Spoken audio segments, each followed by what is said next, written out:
6. Smerdyakov. De hecho, encontró a su padre todavía a la mesa. Y la mesa, como de costumbre, estaba puesta en la sala, aunque en la casa también había un auténtico comedor. Esta sala era la estancia más grande de la casa, amueblada con cierta pretensión pasada de moda. Los muebles, muy antiguos, eran blancos y estaban tapizados con una tela roja raída, mitad seda, mitad algodón. Espejos con marcos rebuscados de talla antigua, también blancos y dorados, colgaban en los espacios entre las ventanas. En las paredes, donde el empapelado blanco estaba roto en muchos lugares, resaltaban dos grandes retratos, uno de cierto príncipe, que 30 años antes había sido gobernador general de la provincia, y otro de un obispo, también fallecido hacía tiempo. En el rincón de cara a la puerta de entrada había varios iconos ante los cuales se encendía una lamparilla por la noche, menos por devoción que por dejar iluminada la estancia. Fyodor Pavlovich se acostaba muy tarde, sobre las 3 o 4 de la madrugada, y hasta entonces se paseaba por la sala o se sentaba en una butaca y meditaba. Se había convertido en su costumbre. A menudo pasaba la noche completamente solo en casa, después de despachar a los criados a su pabellón, pero la mayoría de las veces se quedaba con el criado Smerdyakov, que dormía en la antesala sobre un gran baúl. La comida ya había acabado cuando entró Alyosha, pero aún tomaban el café y la confitura. A Fyodor Pavlovich le gustaban los dulces y el coñac después de la comida. Iván Fyodorovich estaba a la mesa y también tomaba café. Los criados Grigori y Smerdyakov estaban de pie junto a la mesa. Tanto amos como criados se sentían visiblemente animados y llenos de una felicidad extraordinaria. Fyodor Pavlovich reía con sonoras carcajadas. Alyosha, ya desde el vestíbulo, oyó su risa estridente que conocía tan bien y enseguida concluyó, por el tono de sus risotadas, que su padre, todavía lejos de estar borracho, solo daba rienda suelta a su buen humor. Aquí está, aquí lo tenemos, gritó Fyodor Pavlovich, terriblemente contento de pronto de ver a Alyosha. Ven a sentarte con nosotros, toma un café. Es sin azúcar, pero está caliente y es muy bueno. No te ofrezco coñac porque haces ayuno, pero si quieres un poco. ¿Quieres? No, mejor será que te dé un licor, es de excelente calidad. Smerdyakov, ve al armario, el segundo estante a la derecha, toma la llave, rápido. Alyosha se negó enseguida a aceptar el licor. Lo serviremos de todos modos, si no para ti, para nosotros, dijo Fyodor Pavlovich, radiante.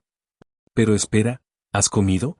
Sí, respondió Alyosha que, a decir verdad, solo había tomado un trozo de pan y un vaso de kvass en la cocina del padre igúmeno. Pero tomaré de buena gana un café caliente. Bravo, querido. Tomará un poco de café. ¿Habrá que calentarlo? Ah, no, si está hirviendo. Es un café de primera, preparado por Smerdyakov. Con el café y las empanadas mi Smerdyakov es un artista, sí, y con la sopa de pescado, 3/4 de lo mismo. Ven a probarla alguna vez, avisa con tiempo. Pero espera, ¿no te dije esta mañana que te trasladaras aquí con el jergón y la almohada? ¿Has traído el jergón? Yeah. No, no lo he traído, contestó Alyosha con una sonrisa. Ah, te has asustado antes, ¿verdad? Te has asustado. Oh, querido mío, ¿acaso podría yo ofenderte? Escucha, Iván, no puedo resistirme cuando me mira así a los ojos y se ríe. Hasta mis entrañas empiezan a reírse con él, lo quiero. Alyosha, acércate, deja que te dé mi bendición paterna. Alyosha se levantó, pero Fyodor Pavlovich ya había cambiado de idea. No, por ahora solo te haré la señal de la cruz, así que, siéntate. Bueno, ahora te vas a divertir, y precisamente con tu tema. Te vas a reír a base de bien. Nuestra burra de Balaam se ha puesto a hablar, y como habla, ¿cómo? La burra de Balaam resultó ser el lacayo Smerdyakov. Todavía joven, de unos 24 años, era terriblemente insociable y taciturno. No es que fuera un salvaje o que se avergonzara de algo, no, al contrario, era de natural arrogante y parecía despreciar a todos. Pero precisamente en este punto no es posible seguir adelante sin decir de él aunque sean 2 palabras. Le criaron Marfa Ignatievna y Grigori Vasilievich, pero el niño creció, sin ninguna gratitud, o, según la expresión de Grigori, como un niño salvaje que miraba el mundo desde un rincón. De niño le encantaba ahorcar gatos y luego los enterraba con gran ceremonia. Para esto, se cubría con una sábana, a guisa de sotana, y cantaba y agitaba algo sobre el gato muerto, como un incensario. Todo esto lo hacía a escondidas, con el mayor misterio. Grigori le sorprendió un día en este ejercicio y le propinó una buena ración de azotes. El niño se fue a un rincón y allí se pasó una semana, mirando de reojo. «No nos quiere este monstruo», decía Grigori a Marfa Ignatievna. «Por lo demás, no quiere a nadie». ¿De veras eres un ser humano?, le preguntó una vez directamente a Smerdiakov. «No, tú no eres un ser humano, naciste de la humedad de una baña, eso eres tú». Smerdiakov, como se vio más tarde, nunca pudo perdonarle estas palabras. Grigori le enseñó a leer y escribir y, cuando cumplió 12 años, empezó a enseñarle las escrituras. Pero resultó un fracaso. Un día, en la segunda o tercera lección, el niño de pronto sonrió sardónicamente. «¿Qué te pasa?», le preguntó Grigori, mirándolo amenazante por encima de sus gafas. «Nada, señor. En el primer día creó Dios la luz, y el sol, la luna y las estrellas, en el cuarto». ¿De dónde salía la luz el primer día? Grigori se quedó estupefacto. El chico miraba con aire burlón al maestro. Incluso había en su mirada algo de arrogancia. Grigori no pudo contenerse. «Ya te diré a ti de dónde», gritó y abofeteó con rabia a su pupilo. El niño aguantó el golpe sin decir una palabra, pero volvió a refugiarse en un rincón varios días. Una semana después, se le declaró por primera vez el mal caduco, enfermedad que ya no lo abandonaría el resto de su vida. Al saberlo, Fyodor Pavlovich pareció cambiar repentinamente de opinión sobre el muchacho. Antes, lo miraba con una especie de indiferencia, si bien nunca lo reñía, y cuando se lo encontraba siempre le daba un kopek. Cuando estaba de buen humor, le mandaba algunos dulces de sobremesa.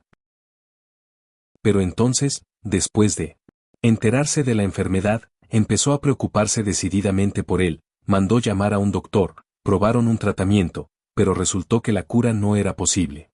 Tenía, como promedio, un ataque cada mes, a intervalos irregulares. Los ataques también variaban de intensidad, tan pronto eran suaves como virulentos. Fyodor Pavlovich prohibió estrictamente a Grigori cualquier castigo corporal contra el muchacho y empezó a dejarlo subir a sus aposentos. Prohibió también que, por el momento, le hicieran estudiar cualquier cosa. Un día, cuando el chico tenía ya 15 años, Fyodor Pavlovich lo descubrió rondando cerca de la biblioteca y leyendo los títulos a través del cristal. En la casa había bastantes libros, como un centenar de tomos, pero nadie había visto nunca a Fyodor Pavlovich con uno entre las manos. Enseguida le dio la llave de la librería a Smerdiakov. «Bueno, lee, serás mi bibliotecario, en lugar de estar ganduleando por el patio, siéntate y lee. Toma, lee esto», y Fyodor Pavlovich le dio las veladas de Dikanka. El muchacho lo leyó pero se quedó insatisfecho, no rió ni una vez, al contrario, acabó la lectura con el ceño fruncido. «¿Qué? ¿No es divertido?», preguntó Fyodor Pavlovich. Smerdyakov Kalaba.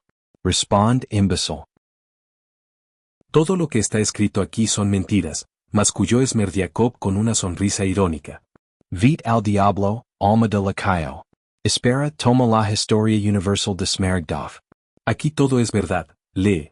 Pero Smerdiakov no leyó más de 10 páginas de Smaragdov, le pareció aburrido. Así que la biblioteca volvió a cerrarse con llave. Muy pronto, Marfa y Grigori informaron a Fyodor Pavlovich de que Smerdiakov de pronto estaba empezando a dar muestras de una terrible aprensión. Ante la sopa, tomaba la cuchara y exploraba en el caldo, inclinado sobre ella, la examinaba, sacaba la cuchara y la inspeccionaba a la luz.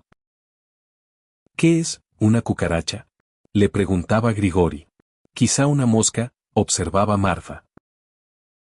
El impecable joven nunca respondía, pero procedía de la misma manera con el pan, la carne y toda la comida. Levantaba un trozo con el tenedor y lo estudiaba a la luz como con un microscopio, y después de tomarse mucho rato para decidir, se decidía a llevárselo a la boca. «Vaya, un señorito nos ha salido», murmuraba Grigori, mirándolo. Fyodor Pavlovich, puesto al corriente de esta nueva cualidad de Smerdiakov, determinó al instante que sería cocinero y lo envió a Moscú a aprender el oficio. Allí pasó varios años y volvió muy cambiado de aspecto. De pronto envejeció de una manera insólita, estaba arrugado de un modo totalmente desproporcionado para su edad, se puso todo amarillo y empezó a parecer un escopets. Moralmente, era casi el mismo que antes de irse, seguía siendo huraño y rehuía el trato, no sentía la menor necesidad de compañía. En Moscú también, como después supieron, siempre estaba callado, la ciudad en sí misma le interesó muy poco, aprendió alguna que otra cosa y a lo demás no le prestó la menor atención. Una vez incluso fue al teatro, pero volvió silencioso y descontento a casa.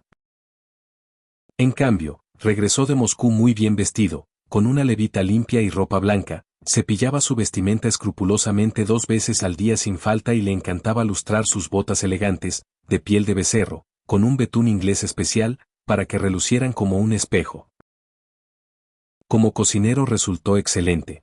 Fyodor Pavlovich le asignó un salario, y Smerdiakov lo empleaba casi íntegramente en comprar ropa, pomadas, perfumes, etc.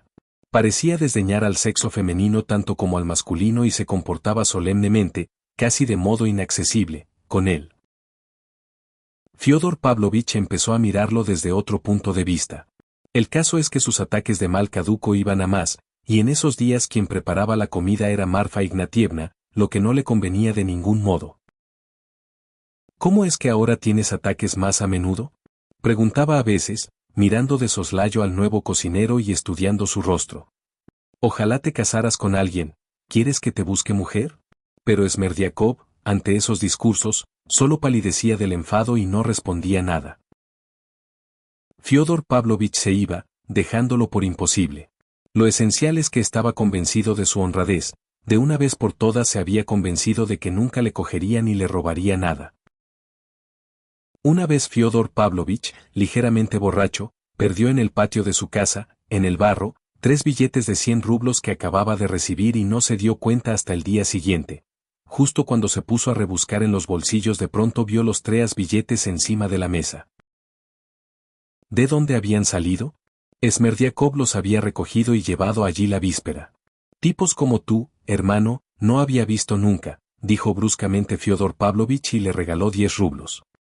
Cabe añadir que no solo estaba convencido de la honradez de Smerdiakov, sino que por alguna razón incluso le profesaba amor, aunque el chico también a él lo miraba de reojo, como a los demás, y siempre guardaba silencio. Eran contadas las ocasiones en las que decía algo. Si entonces a alguien se le hubiera ocurrido preguntar, mirándolo, qué interesaba a ese joven y qué tenía en la cabeza, por su cara no se habría podido intuir de ninguna de las maneras. Sin embargo, a veces, en la casa, o bien en el patio o en la calle, se detenía meditabundo y se quedaba así unos buenos 10 minutos. Un fisionomista, tras estudiarlo, habría dicho que su cara no expresaba ni pensamiento ni reflexión, sino solo cierta contemplación. El pintor Kramskoy tiene un cuadro notable titulado El Contemplador que representa un bosque en invierno y, en el bosque, vestido con un pequeño caftán y calzado con zuecos de corteza de tilo, completamente solo en el mundo, en la soledad más profunda, hay un pequeño campesino extraviado, está allí parado como si estuviera reflexionando, pero no reflexiona, sino que contempla algo. Si le dieras un empujón, se estremecería y se quedaría mirándote como si acabara de despertarse, pero sin entender nada. Es verdad que volvería en sí al instante, pero, si se le preguntase en qué había estado pensando todo ese rato allí parado, lo más probable es que no recordara nada, aunque de seguro guardaría para sí la impresión en la que estaba sumido en su contemplación. Estas impresiones, queridas para él, a buen seguro, las acumula de modo imperceptible e incluso sin darse cuenta, sin saber tampoco con qué finalidad y por qué. Un día, quizá, después de haber acumulado estas impresiones a lo largo de muchos años, lo deje todo y parta a Jerusalén a peregrinar y buscar su salvación, o quizá prenda fuego de repente a su aldea natal, o tal vez suceda lo uno y lo otro. Hay muchos contempladores entre el pueblo.